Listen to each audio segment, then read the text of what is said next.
Welcome to North American Tungsten Corporation Limited. As a publicly traded company, we own and operate the largest tungsten mine in the Western world, and the only tungsten mine in North America.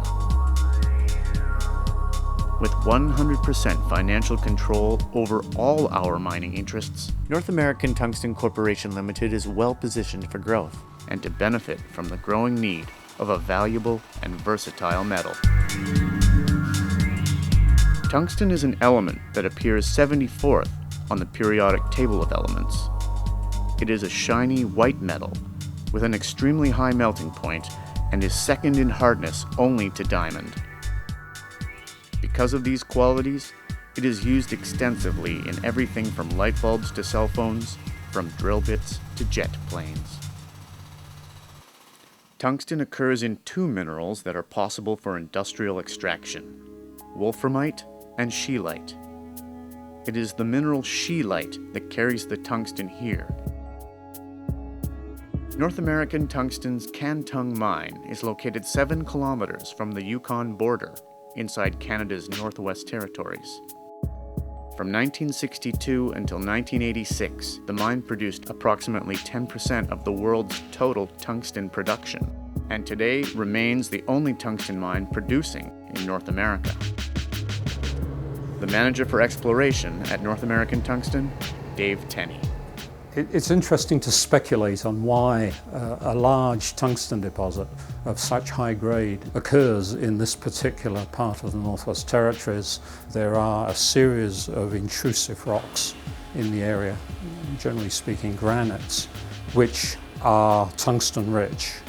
There's a structure called the ore limestone, which obviously is where the ore is, and this forms a large recumbent fold. Now, a recumbent fold is simply a piece of folded rock lying on its side. So part of this fold, the ore limestone, has been replaced by what is technically known as a skarn, and in this skarn you get the mineral scheelite, which is the tungsten mineral that we have been mining here for the last 30 years or so. The journey to extract the scheelite begins here, in the underground stopes. The Cantong Mine is fully mechanized with modern mining machinery and, of course, an emphasis on safety. Manager for Underground Operations, Dan Russo. The first thing is you drill a drift round. We drive the waste development drift. It can be anywhere from 100 feet to 400 feet long until we reach where the ore is located. The jumbos, we have 4 of them on site. The jumbos are used to drill development phases or development or waste development phases. Once a long hole, let's say a long hole rig has finished drilling, there's 3 types of explosives we can use. There's either emulsion, a type of explosive that you can pump directly into the hole. There's ANFO or ANFEX, which is a bagged form of explosives. It's ammonium nitrate and diesel fuel. And there's also stick powder, which is cartridges of explosives. Depending on the ground conditions, depending on the mining method, we can use any one of these 3 explosives to load stopes. You blast it, you muck it out. We've got 20-ton trucks and 30-ton trucks underground. And what we'll do is we'll either muck directly from the stope to the ore pass, or from a stope to a truck, depending on the distance to the ore pass.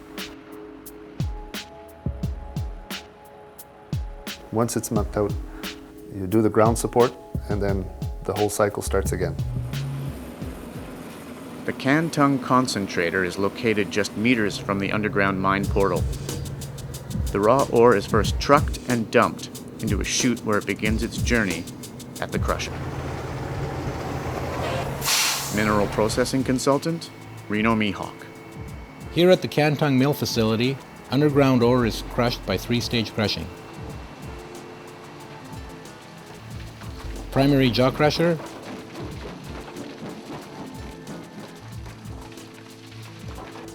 a secondary standard cone crusher,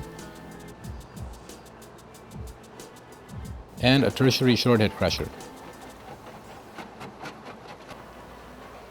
Crushing reduces the ore to -1/2 inch. The minus half-inch ore is fed into a rod mill. The feed rate into the mill is about 50 tons per hour. Further grinding is done by a secondary rod mill. The discharge from the grinding mills is pumped to a bank of primary cyclones. A thickener is used to settle the ore. Those solids are passed on to the flotation circuit. In the sulfide flotation circuit, reagents are used to separate certain minerals from the host rock. At the Cantong mill, the sulfide flotation circuit collects the sulfides and sends them to tails along with the waste slurry. The reason the sulfides are sent to tails is that they interfere in the scheelite recovery, and they contain very little scheelite. Scheelite being the mineral that the tungsten is associated with. In flotation, reagents are used to form bubbles. The target mineral is attracted to the bubble by using another reagent called a collector. After the sulfides are removed, the pulp is pumped over gravity tables, where the scheelite is concentrated. Scheelite is heavier than the host rock, so it stays along the riffles on the table while the host rock gets washed off. The forward and back motion, along with the tilt angle on the table, determines the amount of table concentrate collected. The scheelite is very visible on the table as it forms a white band. This white band of scheelite is what gets pumped to the roaster. The scheelite flotation circuit is the last chance in recovering the ore that has not been picked up by the tables. The roaster operates at 500 degrees Fahrenheit. The roaster dries the scheelite. The final product contains between 60 and 70% WO3 or scheelite. After the magnets have removed the excess sulfides, the G1 product is bagged in 2 metric ton bags. The quality of the Cantong mine's concentrate is constantly monitored. Samples of the product, as well as all tailings and water quality, are assessed in the assay lab. This is our XRF. It produces X-ray beam. It hits the bottom of the sample cup, which is clear. It excites the electrons in the element of interest, or in this case, I'm doing tungsten. That's a tungsten peak, and this is a tungsten peak as well. We do concentrated sulfuric addition and stannous chloride addition into these 100 mil volumetric flasks, and they turn yellow depending on the concentration of the tungsten that's in there. It reacts with the WO3 in solution. The really pale ones, they're tails samples. The last 3 are underground. They're about 4%. All tailings from the mill are sent to Tailings Pond 3. Tailings Pond 4 is the polishing pond, and the initial phase of our newest pond, Pond 5, was completed in October 2006. Mill recovery records indicate that Pond 3 alone contains some 1 million metric ton units of tungsten. This could indicate additional potential for the Cantong mine site. The scheelite concentrate is trucked out by 18-wheeler down the Nahanni Range Road through the community of Watson Lake. From there it's shipped to Edmonton, Alberta or Vancouver, BC.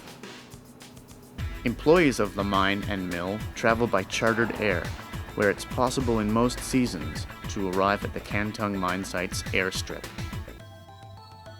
Being so remote, it's important to maintain facilities and equipment on site.